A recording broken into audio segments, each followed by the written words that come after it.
अस्सलामुअलैकुम। मैं ज़ीनत जबीन सिद्दीकी एक बार फिर से आप सबों की खिदमत में अपनी ताज़ा तरीन कहानी अरेंज्ड मैरिज लेकर हाजिर हूँ। समाअत फरमाएं।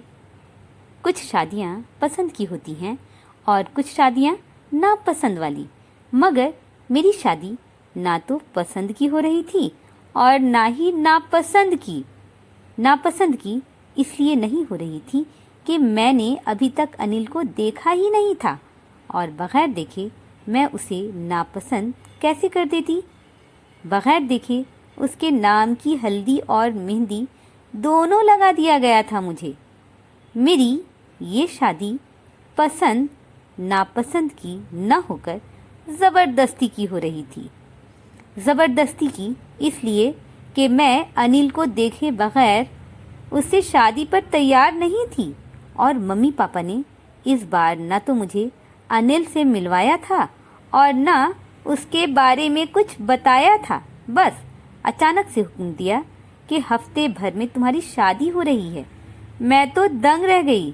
बार बार लड़के के बारे में पूछी, ना पापा ने कुछ बताया और ना मम्मी ने। कई बार पूछने पर मम्मी ने सख्ती से कहा, चुपचाप जो हो रहा है होने दो। फिर से लड़के का नाम और एड्रेस तुम्हें बता दें और तुम जाकर फिर से उल्टी सीधी हरकत कराओ। मैं सर झुकाए अपने कमरे में आ गई। 2-3 रिश्ता इसी तरह तो ख़राब कर दिया था मैंने। इस बार पापा और मम्मी होशियार हो गए थे। बारात का शोर, खाने का शोर, जयमाला का हंगामा और अब विदाई। मैं घूंघट के अंदर आंसू बहा रही थी। मम्मी पापा से नाराज़ थी और एक बार भी नज़रें उठाकर उस अनिल के बच्चे को नहीं देखा था जिसने मुझे सिर्फ तस्वीर में पसंद कर लिया था। मैं उसकी इस हरकत पर इतनी नाराज़ थी कि उसकी तस्वीर भी नहीं देखी थी। दरवाजे पर फूलों से सजी गाड़ी खड़ी थी जिसमें बैठकर मुझे अपने घर जाना था, जहां एक नई ज़िंदगी की शुरुआत करनी थी मुझे और अनिल को। हर रोज़ मोहल्ले में मोहब्बत की शादियां हो रही थीं। कॉलेज में लड़के लड़कियां एक दूसरे को पसंद कर रहे थे। उनकी पसंद पर उनके माँ बाप तैयार भी हो रहे थे, मगर ये मेरे मम्मी पापा थे कि किसी लड़के से मेरा मिलना, उससे बातें करना, उनसे मेरी दोस्ती कुछ भी पसंद नहीं करते थे। मम्मी कहती, लड़कों से दोस्ती एक हद तक रखो। पापा कहते, कॉलेज जाती हो तो सिर्फ पढ़ाई पर ध्यान दो। कॉलेज की 5 सालों की पढ़ाई में सिर्फ पढ़ाई पर ही ध्यान देती रही थी मैं, इसलिए अपने इर्द गिर्द घूमते लड़कों पर ध्यान नहीं दे पाई थी। वैसे ज़रा ध्यान देती तो कोई ना कोई मुझे भी मिल ही जाता, मगर फिर पापा की बातें और मम्मी की आंखें मैं सहम कर रह जाती। पापा कहते, पढ़ाई ख़त्म होते ही कोई अच्छा लड़का देखकर तेरी शादी कर दूंगा। मैं और सहम जाती, जाने कैसा लड़का मिले पापा को, मेरी पसंद का होगा या नहीं। आजकल तो पसंद की शादियां ही हो रही हैं।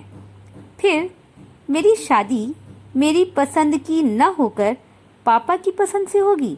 मेरा दिल बैठने लगता। पापा ने कई एक लड़के खोज लाए थे मेरे लिए, अच्छे खाते पीते घर के थे, मगर मैंने अपनी टांग अड़ाई और रिश्ता ख़त्म हो गया। फिर मैं आराम फरमाती रहती, मगर इस बार ना तो लड़के ने मुझे देखा और ना मैंने उसे। मैं फूलों की गाड़ी में बैठी थी। मेरे बगल में वो थे, शेरवानी पहने, सर पर सेहरा सजाए, मेरे सर को अपने कंधे से टिकाए। मैं रोती जा रही थी, वो मुझे चुप भी नहीं करा रहे थे। ऐसे होते हैं अरेंज्ड मैरिज के शौहर। करीब 2 घंटों के बाद ऐसे होते हैं अरेंज्ड मैरिज के शौहर।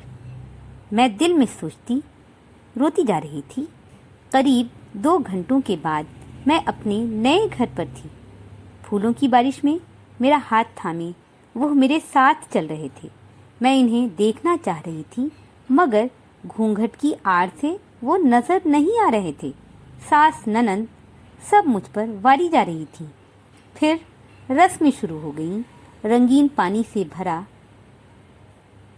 पानी से और फूलों की पंखुड़ी से भरा थाल में अंगूठी, और अंगूठी खोजते हम दोनों के हाथ कभी आपस में टकराते और कभी दूर चले जाते। अनिल भैया, कम ऑन, अनिल भैया, अंगूठी आपको मिलनी चाहिए। उनके बहन भाई गले फाड़ रहे थे। मैं महसूस कर रही थी जैसे अनिल ने पानी के अंदर अंगूठी की खोज बंद कर दी है। वो बेमकसद पानी में उंगलियां घुमा रहे थे। फिर उन्होंने अंगूठी अपनी उंगली से मेरी तरफ सरका दिया तो मैं अंगूठी पकड़कर हाथ पानी से बाहर कर ली। धीरे से मैंने उन्हें देखा। खूबसूरत से नैन नक्श थे उनके। नैन नक्श से क्या लेना था मुझे तो एक अनजान के साथ प्यार वाली जिंदगी गुजारनी थी, और पता नहीं ये मैं कर पाती या नहीं। किसी अनजान के दिल में जगह बनाना इतना मुश्किल काम होता है। मैं इतने लोगों की मौजूदगी में भी खुद को अकेला महसूस कर रही थी। रस्मों के ख़त्म होते होते रात हो गई।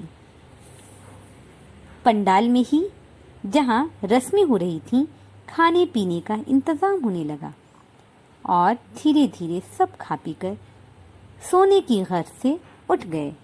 मुझे मेरे कमरे में ला दिया गया। मैं भारी लहंगा और जेवर पहने पलंग पर बैठी थी।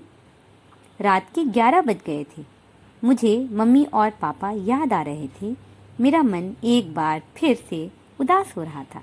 मैं यूं ही अपने कपड़े, अपने जेवर देख रही थी कि तभी मुझे लगा कि माँ के शगुन वाले कंगन मेरी कलाई में नहीं है।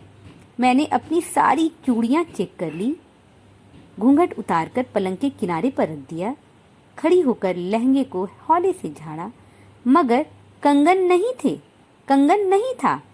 मैं घबरा गई। माँ ने कंगन पहनाते वक्त कहा था, कंगन ध्यान से रखना। पंडाल से मेरे कमरे में आते आते एक कंगन गायब हो गया था। मैं परेशान हो रही थी। अनिल क्या बोलेंगे? मेरा दिल अंदर से डर रहा था। नई जगह, नए लोग, और ये अनिल जाने कैसे होंगे। मुझे पसीना आने लगा। मैं बेड की चादर पर फैले फूलों को इधर उधर कर रही थी कि तभी दरवाज़ा खुला और अनिल कमरे के अंदर आ गए। मैं उन्हें देखकर सीधी होकर खड़ी हो गई और एक सांस में कहने लगी, वो माँ के कंगन नहीं मिल रहे। एक मेरी कलाई में है और एक मैं फिर से चादर पर फैले फूलों को इधर उधर करके कंगन खोज रही थी। कौन से कंगन? माँ वाले तो नहीं? कहकर अनिल भी मेरे साथ चादर पर फैले फूलों में कंगन खोजने लगे। तो मैं रूहानसी होती हुई सर हिलाने लगी। होंगे यहीं कहीं पर, कहाँ जाएंगे? वो कहते मेरा घूंघट पलंग पर से उठाकर झाड़ रहे थे। फिर हम दोनों ने मिलकर सारा कमरा छान मारा, मगर कंगन नहीं मिला। मैं थक कर पलंग पर बैठ गई तो वो मेरे बराबर बैठते हुए बोले, मुझे तो लगता है वो पंडाल में ही रह गया होगा, हमें वहाँ ढूंढना चाहिए, मिल जाएगा। वो बड़ी अपनाइयत से कह रहे थे। उनकी अपनाइयत पर मुझे वो अपने अपने से लगे थे। कंगन के गुम हो जाने पर वो एक बार भी मुझ पर नाराज नहीं हुए थे। मैंने घड़ी देखी, 12 बज रहा था। कमरे के बाहर बिल्कुल सन्नाटा छाया था। अनिल मेरा हाथ पकड़े कमरे से बाहर ले आए। हॉल में सब इधर उधर सो रहे थे। मैं अनिल के साथ धीरे धीरे चल रही थी। मेरे चलने से पायल बज रहा था। अनिल ने मुझसे कहा, पायल उतार कर मुझे दो, मैं कुर्ते की जेब में रख लेता हूँ। मैंने वैसा ही कहा। फिर हम दोनों पंडाल में थे। एक एक कुर्सी, एक एक मेज के नीचे सर घुसाकर हम दोनों कंगन खोज रहे थे। पंडाल में हर तरफ लाइट जल रही थी। मैं लहंगा संभालती, कभी इस कुर्सी के नीचे तो कभी उस कुर्सी के नीचे देखती। अनिल स्टेज के ऊपर चढ़ गए थे। अब वो स्टेज पर बिछे कालीन को पलट रहे थे। मैं एक एक मेज के कवर को उठा रही थी, मगर कंगन का कहीं पता नहीं था। आखिर हम दोनों थक कर कुर्सी पर बैठ गए। अब भोर हो रहा था। मैं कुर्सी पर बैठी तो मेरे आंसू निकल पड़े। रोना कैसा? अनिल ने प्यार से मेरा हाथ अपने हाथों में ले लिया। वो माँ जी नाराज़ होंगी। मैं और रोने लगी। हाँ, अगर उनको पता चलेगा तो होंगी वो नाराज़, मगर उन्हें बताने की ज़रूरत नहीं है। मैं कल ही उसकी दूसरी जोड़ी बना लाऊंगा। वो मुझे चुप करा रहे थे। मुझे लगा अनिल में एक दोस्त वाली खूबी है। पापा की पसंद मुझे अच्छी लगी थी। मेरे आंसू बंद हुए तो वो मुझे साथ लिए कमरे में आ गए। सब अब भी सो रहे थे, बेखबर आराम से। सुबह का उजाला फैल रहा था। अनिल मुझे कमरे में छोड़कर बाहर निकल गए। मैं कुछ देर चुपचाप पलंग पर बैठी रही और फिर तकिए पर सर रखी तो आंख लग गई। फिर मेरी आंख माँ जी की आवाज़ पर खुली थी। वो कमरे के बाहर खड़ी मुझे आवाज़ दे रही थी, बिंदिया देख, मैं कल तुझे एक हाथ में ही कंगन पहना पाई थी, दूसरा मैं भूल गई। अभी मैं जेवर के डब्बे रख रही थी कि ये कंगन मिल गया। माँ जी की आवाज़ पर मैं भागकर दरवाजे तक आई। माँ बड़े प्यार से मेरी कलाई में कंगन पहनाते हुए बोली, मैं ऐसी ही हूँ, कुछ याद नहीं रहता। अब तू आ गई है ना, हर चीज़ तुझे याद करना पड़ेगा।